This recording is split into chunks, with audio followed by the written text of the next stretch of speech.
This is Ryan Watches a Movie, where we get our friend Ryan to watch a movie and tell us what he thought. Going balls out in the lumberyard. Watching the Grunion crawl. Magi. Little kids got naked and had lots of sex. Don't even waste your time. Hello and welcome to Ryan Watches a Movie. This is episode number 226. My name's Adam Patterson. Joining me today, we got Ryan Holes. How are you? Pretty good. No Kevin again this week. Scheduling conflicts. What movie do we have you watch this week?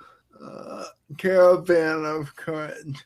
The Ewok Adventure. Oh, yeah. Subtitled Caravan of Courage. This came out in 1984. We picked this in honor of Rogue One, a Star Wars story coming out this week. I have a synopsis here. Wicket the Ewok and his friends agree to help two shipwrecked human children on a quest to find their parents. This is directed by John Cordy.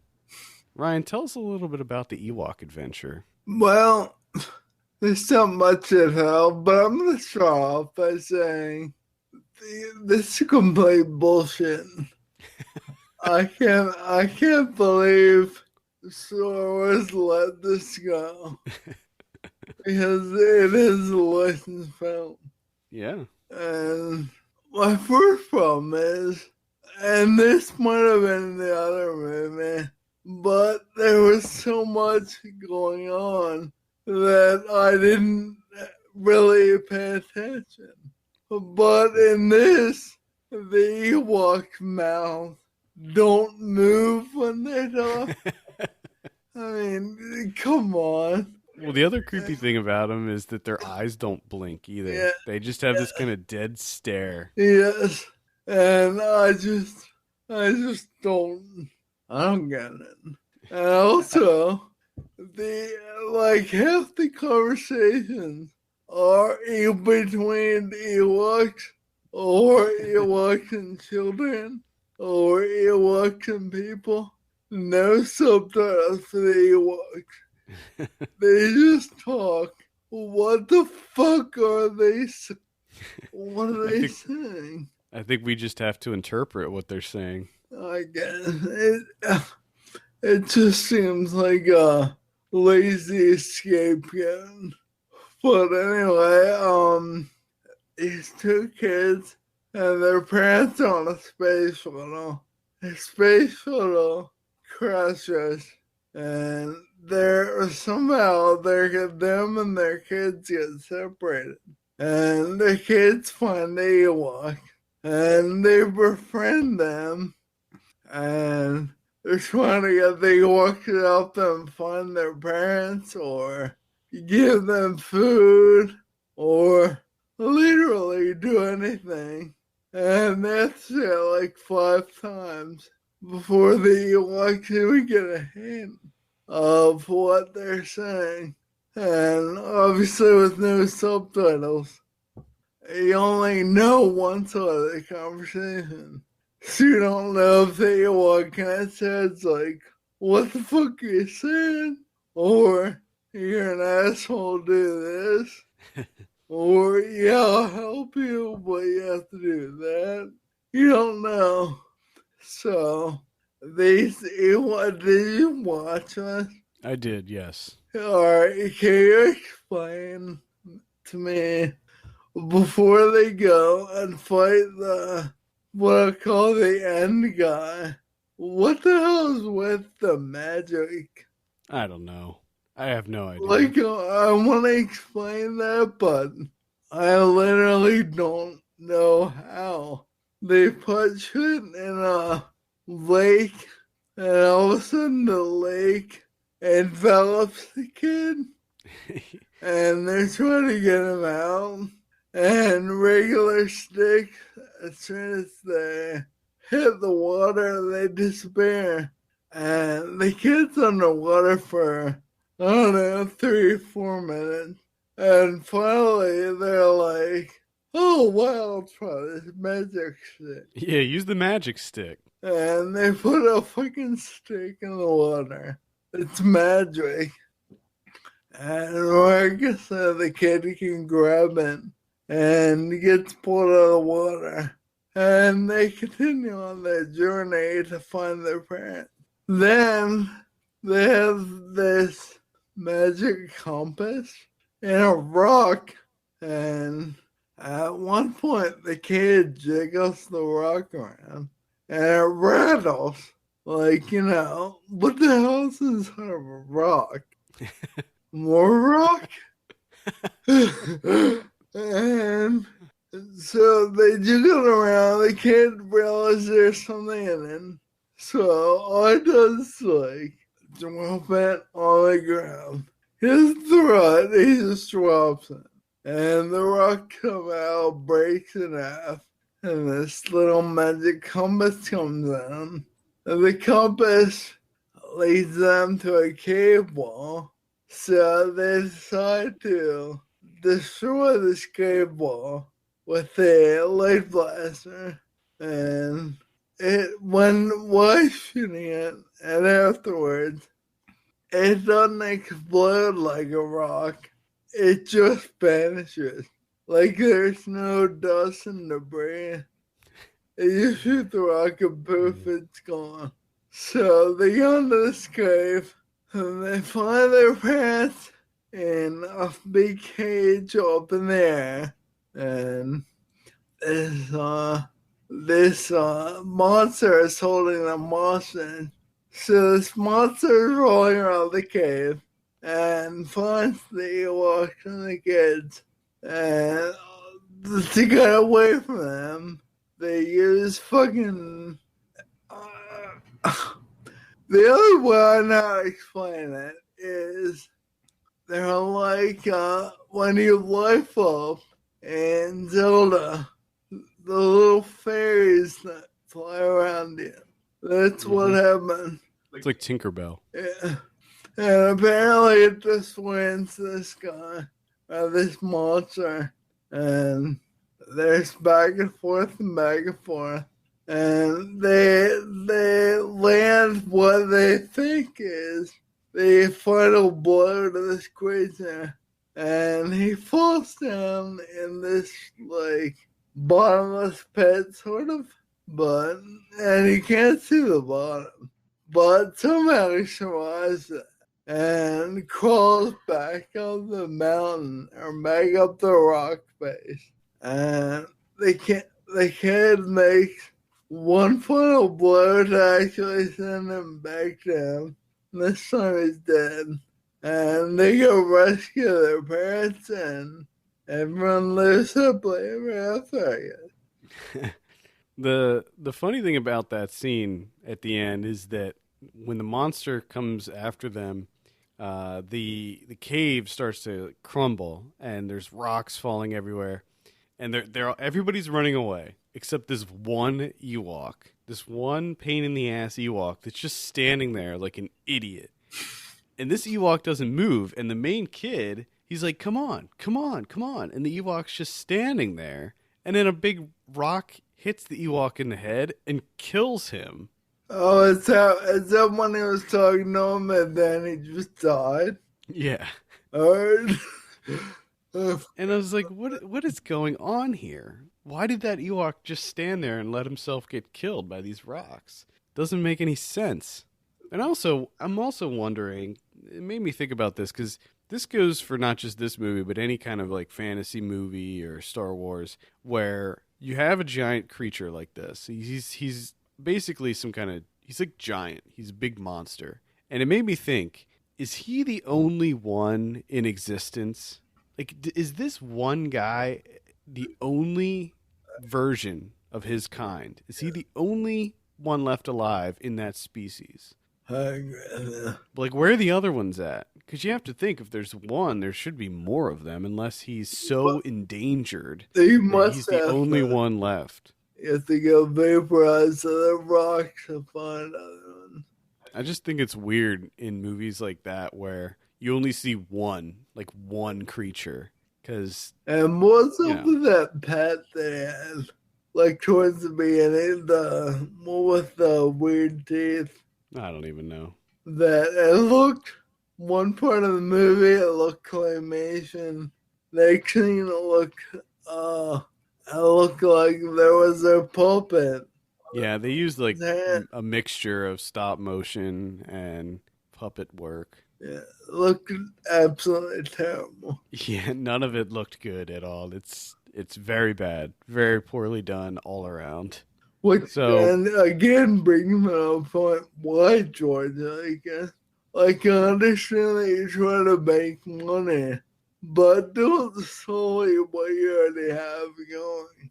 yeah, this is just like the Star Wars holiday special. It reminds me of that in a lot of Yeah, ways, where it's just like, yeah, why does this exist? I think a lot of people don't even realize that there's an Ewok movie. But not only that, there's two Ewok movies. There's more than one of these, which I didn't even know. I knew about the first one. I did not know about the sequel.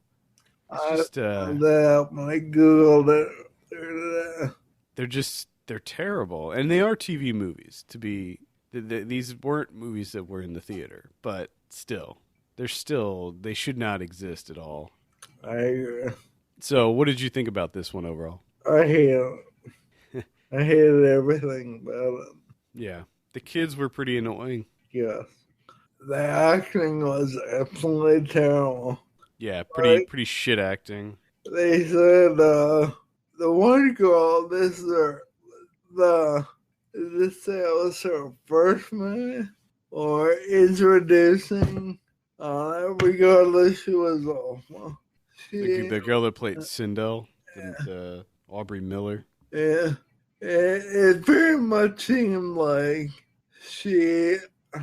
I don't know how to explain it. Like, she was overacting, I guess. Yeah, well, the other kid was too. He played Mace. And then Eric Walker. the narrator, I'm pretty sure it's no, I'm not pretty sure, but to me it sounds like the narrator from either Grinch or Rudolph the Red-Nosed Reindeer. Yeah, it was. It was Burl Ives. He was the narrator from Rudolph the Red-Nosed Reindeer. Which the whole narrator thing was that was pretty bad too. The number one mistake in the wrong direction for this. It came at really weird moments, and it felt like it was supposed to be some kind of like fairy tale, but it just did not. It didn't work at all. It was pretty ridiculous. I think that's how they tried to get around the Ewoks not speaking English. Yeah, that's what I was gonna say. If they want to speak English, wouldn't need this stupid narrator. Or subtitle him. Yeah. Just subtitle him. But I guess this was a kid's movie and they didn't want to do that, so but still I guess that really with Return of the Jedi coming out, the Ewoks were a big thing. I guess that Lucasfilm saw the popularity of the Ewoks in kids because they were, cute and funny and cuddly, and they were wanting to cash in on that, make an Ewok movie or two of them. I think there was a cartoon as well, but yeah, this is probably one of the worst. I was gonna give you episode 2, and then I was like, wait a minute, there's something worse than that. And I feel like the Ewok Adventure is definitely. I can't believe they made 2 of them. That's the thing that blows me away. Yes, absolutely terrible. So let's talk about the director, John Cordy. He did a lot of TV movies. He did a shitload of TV movies, including. I'm trying to look at some of the interesting looking ones he did, because these are all pretty generic sounding. He did Ms. Scrooge, Redwood Curtain, Getting Out, Children of the Mist, The Long Road Home, A Son's Promise, Winnie. These all sound like they're like Lifetime movies or something. Yeah. A Christmas Without Snow. Oh. That was definitely Thomas. Go Ask Alice. The People. He made a movie in 1966 called The Crazy Quilt. The Crazy Quilt. Oh man, that quelled things by itself. Yeah, I have no idea, but I'm interested. That's pretty much it. I mean, he did a whole shitload of TV movies. I'm reading the synopsis of A Crazy Quilt here. It says, a man with no illusions marries a young woman who is brimming with idealism. She attempts to remake her husband with her overflowing optimism, but the marriage is severely strained when her first pregnancy ends in miscarriage. They separate, and the woman has a number of affairs, but eventually she returns to her husband. They have a daughter, then settle down to a life that is a blend of the husband's worldliness and the wife's idealism. Is Wow, that was the whole movie. is that like a sex quilt? Like, what the I don't fuck think does so. the quilt have to do with anything? I don't know. I guess it's their patchwork marriage. But I feel like I've just seen the whole movie. Yeah. I feel like I've seen that over and over and over a lifetime. Yeah, it does. That does also feel like a Lifetime movie. I'm gonna have to look in that class more. Because my mom's a lifetime addict. There you go. Maybe you saw some of his other movies. I'm wondering. And then my follow-up question to her is, which ones do you like? And if the answer is anything but none of them, we're gonna butt heads. We're gonna have problems. Yeah. All right. Why don't we go ahead and give you your drum roll on this thing, Ryan? What do you give the Ewok Adventure? 1. That's a 1 out of 10. I suspected as much. Now you're a big Star Wars fan. I'm a big Star Wars fan. How excited are you for Rogue One? I'm pretty excited. Would you say you're at the same excitement level as Episode 8, or are you higher? I'm excited to see where these spinoffs go. Like if they have one about Boba Fett, or what they're like. Are they gonna be a trilogy when it's all said and done?